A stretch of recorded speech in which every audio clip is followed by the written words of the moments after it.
Backend की बात करें तो एक और मेजर पार्ट आता है, वो है इलेक्ट्रिसिटी। ठीक है भाई, बिजली चाहिए, उसी से तो ये डेटा सेंटर्स चलेंगे। तो अगर आप चाइना की बात करो तो चाइना ने, एंड ये एस्टोनिशिंग फिगर है, मतलब आप बिलीव भी नहीं कर पाओगे, मैं भी जब इसको पढ़ रहा था मैंने कहा है उन्होंने इतना सारा काम कर लिया। चाइना ने पिछले 4 साल में इतनी पावर जनरेशन बना ली है जो पूरे अमेरिका में नहीं है। मतलब पूरे अमेरिका में जितनी ग्रिड से इलेक्ट्रिसिटी जनरेट होती है उससे ज्यादा चाइना ने पिछले 4 साल में बना ली अपनी कैपेसिटी इलेक्ट्रिसिटी जनरेट करने के लिए। एंड पिछले साल ही चाइना ने 40% ऐड करी है इलेक्ट्रिकल कैपेसिटी। पूरे यूनाइटेड स्टेट्स में जितनी बिजली बनती है ना, उसका 40% चाइना बनाने लगा है एक ही साल के अंदर अंदर। इसके अलावा रिन्यूएबल्स में तो चाइना है ही एकदम आगे। अगर आप चाहते हो कि हम इस टॉपिक पर एक वीडियो बनाएं तो हमें जरूर बताना कि चाइना कैसे रिन्यूएबल्स में एकदम लीडर बन चुका है।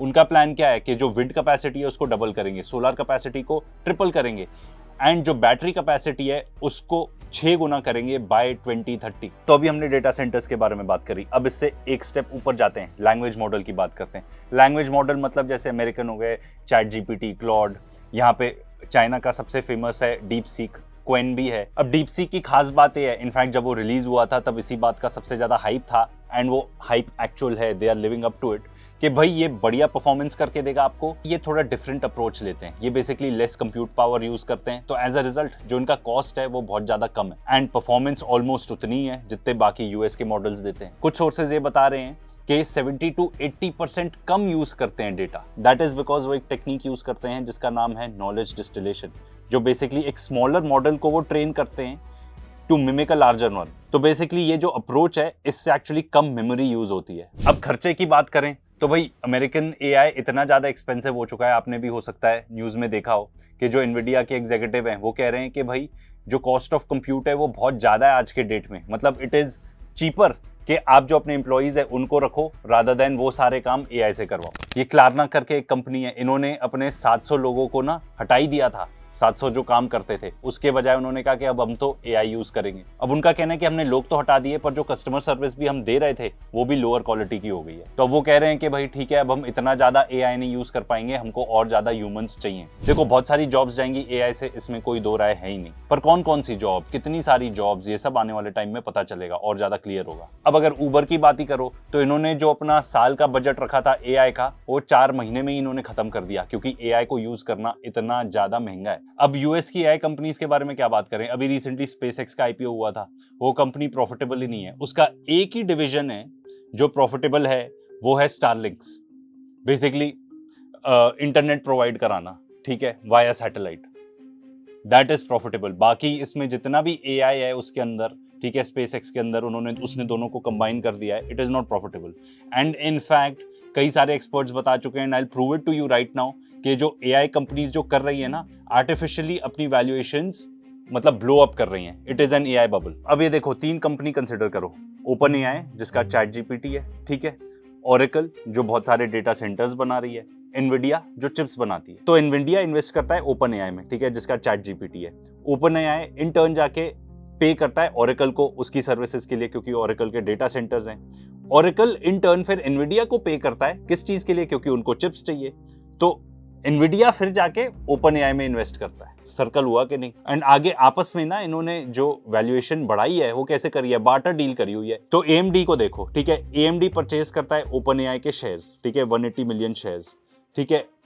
तो बेसिकली ओपन एआई ने शेयर्स दिए एएमडी को, बदले में एएमडी ने क्या दिया उसको, एएमडी ने उसको दी कंप्यूटिंग पावर जिससे चैट जीपीटी चल पाए। तो ये बार्टर डील हुआ। ये जो 5-6 कंपनीज है ना, इन्होंने आपस में इतना खेल खेला हुआ है अपनी वैल्यूएशन बढ़ाने के लिए बेसिकली। अब ओरेकल को ही समझ लो, ठीक है, ओरेकल बीच में बैठा है ओपन एआई के और एनवीडिया के। इन्होंने बोला कि हमारी $300 बिलियन की डील हुई है ओपन एआई के साथ। जो एक्चुअल इनका जो इंफ्रास्ट्रक्चर इन्होंने बनाया है उसके अकॉर्डिंग ये लोग $100 मिलियन लूज करते हैं एवरी क्वार्टर, बट इनकी वैल्यूएशन बढ़ गई क्योंकि इन्होंने अच्छी खासी डील कर ली ओपन एआई के साथ, तो मार्केट कैप बढ़ गई, ठीक है। तो ओरेकल बीच में है, ठीक है, वो कहता है कि अच्छा मैं डेटा सेंटर बना रहा हूँ, ठीक है, तो मेरी डील हो गई ओपन एआई के साथ, मैं तुमको कंप्यूटिंग पावर दूंगा। एंड वो चिप्स कहाँ से खरीद रहा है, एनवीडिया से, ठीक है। तो वो एनवीडिया को पैसे दे रहा है और ओपन एआई को कंप्यूटिंग पावर दे रहा है। अब ओपन एआई इसको ओरेकल को पैसे दे रहा है, ठीक है, क्योंकि भाई डेटा सेंटर उसके हैं। ओरेकल एनवीडिया से चिप्स खरीद रहा है, ठीक है। एनवीडिया इन्वेस्ट कर रहा है पूरा पैसा ओपन एआई में, और ओपन एआई वही पैसे से ओरेकल को पे कर रहा है अपने डेटा सेंटर नीड्स के लिए, और ओरेकल वही पैसा फिर एनवीडिया को दे रहा है चिप्स खरीदने के लिए, और वो घूम कर फिर पैसा आ जाता है ओपन एआई के पास। एंड इसी टाइप की डील्स काफ़ी सारे लोगों ने करी हुई है। एंड एज अ रिजल्ट इसको ना, अगर बहुत देसी भाषा में बताऊँ ना, तो इसको अकाउंटिंग एंट्री घुमाना बोलते हैं। अकाउंटिंग एंट्रीज घूम रही है यहाँ पे। अब ओपन एआई कहता है मेरी वैल्यूएशन है $500 बिलियन। अरे भाई तुमको फंड कौन कर रहा है, इन्वेस्ट कौन कर रहा है? एनवीडिया कर रहा है, माइक्रोसॉफ्ट कर रहा है। तो अब एंथ्रोपिक देखो, वो कह रहा है मेरी $183 बिलियन की वैल्यूएशन है। इसको कौन बैक कर रहा है? Amazon and Google. ठीक है, ये लोग कहाँ से ले रहे हैं अपनी चिप्स? ठीक है, एनवीडिया से ले रहे हैं। अब जो एंथ्रोपिक है वो कंपीट किसके अगेंस्ट कर रहा है? ओपन एआई के साथ कर रहा है, चैट जीपीटी के साथ। ठीक है, इसको कौन बैक कर रहा है? Microsoft and Nvidia. तो आप देख रहे हो पैटर्न हैं वही 5-6 लोग जिसको मैग्निफिसेंट 7 का नाम दे दिया है, और एक दूसरे के उसमें इन्वेस्ट करके, एक दूसरे के साथ बाटर डील्स करके, ठीक है, एक दूसरे को ही अपना सामान बेचकर इन्होंने अपनी वैल्यूएशन बढ़ा ली। अब बात करते हैं एप्लीकेशन की, कि ये जो सब भी आपने बनाया आप इसको एग्जैक्टली यूज कैसे कर रहे हो, एंड प्रोडक्ट कैसे बना रहे हो। ठीक है, यूएस तो काफी लिमिटेड है टुवर्ड्स चैटबॉट्स, बट चाइना इसमें काफी सारी चीजें कर रहा है। ठीक है, सबसे पहले तो ये देख लेते हैं कि चाइना कैसे कर पा रहा है, एंड यूएस बिजनेसेस एक्चुअली जहां कहां रहे हैं अपनी आर्टिफिशियल इंटेलिजेंस की नीड्स को फुलफिल करने। तो जो 80% ऑफ सिलिकॉन वैली के स्टार्टअप्स है ना, 80% ऑफ यूएस बिजनेसेस वो ऑलरेडी शिफ्ट हो चुके हैं टुवर्ड्स चाइनीज एआई। एंड इसका एक सिंपल रीजन है जो एयरबीएनबी का सीईओ बताता है कि they are fast and they are cheap. अब आप देखो कितना फर्क है इन दोनों के खर्चों में। एआई यूज जब आप करते हो तो आप एक्चुअली टोकन्स यूज करते हो, तो आपको, आप मान के चलो सॉर्ट ऑफ टोकन्स हैं, आपने खरीद लिए, अब आप उन टोकन्स को यूज कर रहे हो जो भी काम करवाना चाहते हो आप एआई से। तो जो क्वेन है उसका पर मिलियन इनपुट टोकन्स कितना है कॉस्ट? $0.50।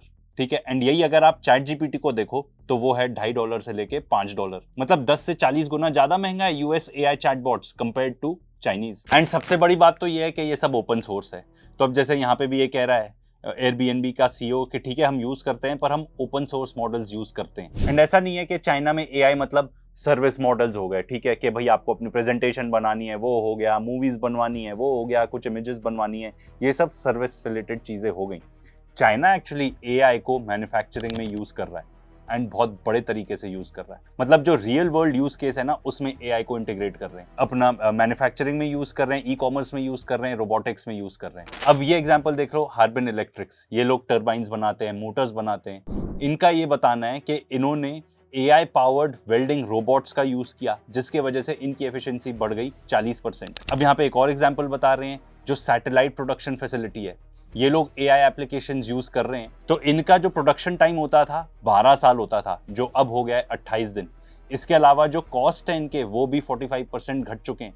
एंड मुझे आपको बताने की भी जरूरत नहीं है कि चाइना में ना डार्क फैक्ट्रीज होती हैं, आदमी कोई होता ही नहीं है, अपने आप मशीनें ही फुल फ्लेजेड प्रोडक्शन कर रही होती है। चाइना ये सब इसलिए कर सकता है क्योंकि ये सब चाइना के पास ऑलरेडी फाउंडेशन थी, उनके पास इतनी स्ट्रॉन्ग फाउंडेशन है, बता रहे हैं स्मार्ट फैक्ट्रीज हैं। ठीक है, जो नेशन वाइड उन्होंने बताई हुई है वो उस टाइप की स्मार्ट फैक्ट्रीज जो मैं डिस्क्राइब कर रहा हूँ। तो उनके पास ऑलरेडी इतना लंबा चौड़ा मैन्युफैक्चरिंग बेस है जिसमें काफी हद तक ऑटोमेशन हो चुकी है, तो एआई से जाके वो और चीजें बेटर कर सकते हैं। अब अमेरिका में तो फाइनेंस प्रोडक्ट्स हैं, सर्विस रिलेटेड प्रोडक्ट्स है, तो वो उसमें यूज करेंगे ज्यादा एआई। एंड ये बाय कोइंसिडेंस नहीं है, चाइना की पूरी पॉलिसीज हैं, written out policies to do this. उनका ये कहना है कि भाई हमको तो इंटीग्रेट करना है, एआई को हर चीज में इंटीग्रेट करना है, अपनी फैक्ट्रीज में खास तौर पर इंटीग्रेट करना है। तो चाइना की जो पूरी अप्रोच ही है टुवर्ड्स एआई वो अमेरिकन से काफी फर्क है। एंड आपको सबसे बड़ा एग्जांपल इसमें ये दिखता है, ये वाला रोबोटिक डॉग। आप इसको जानते होंगे इंडिया के एआई समिट से, जो गलगोटिया यूनिवर्सिटी अपना खुद का बता रही थी कि हमने बनाया है ये यूनिट्री है चाइनीज कंपनी जो रोबोटिक्स में one of the most leading companies होगी आज के डेट में। एंड ये कंपनी ऑलरेडी प्रॉफिटेबल भी है। एंड इसके अलावा बहुत सारी और चाइनीज कंपनीज हैं जो ऑलरेडी जिनका आईपीओ हो चुका है। ठीक है, स्पेसएक्स टाइप नहीं, मॉडेस्ट वैल्यूएशंस के साथ, कोई बबल नहीं है उनमें। मिनीमैक्स है उनमें से एक पर्टिकुलर कंपनी, एंड ऐसा बताया जा रहा है कि और बहुत सारी चाइनीज कंपनीज आएंगी जो लिस्ट होंगी। अब आप बोलोगे इंडिया के बारे में तो बताया नहीं, भाई हम तो बिजी हैं डेटा सेंटर बनाने में। ऐसे ऐसे शहरों में बन रहे हैं डेटा सेंटर्स जहां पे पानी की ऑलरेडी प्रॉब्लम है। एंड ऐसा जरूर हो सकता है कि छोटी एआई कंपनीज हो जिनके बारे में हमें ना पता हो, जो काफी ब्रेक थ्रू करने की कोशिश कर रही हैं। बट अगर आप ग्रैंड स्कीम ऑफ थिंग्स को देखोगे तो एआई रेस में तो इंडिया कहीं भी नहीं है।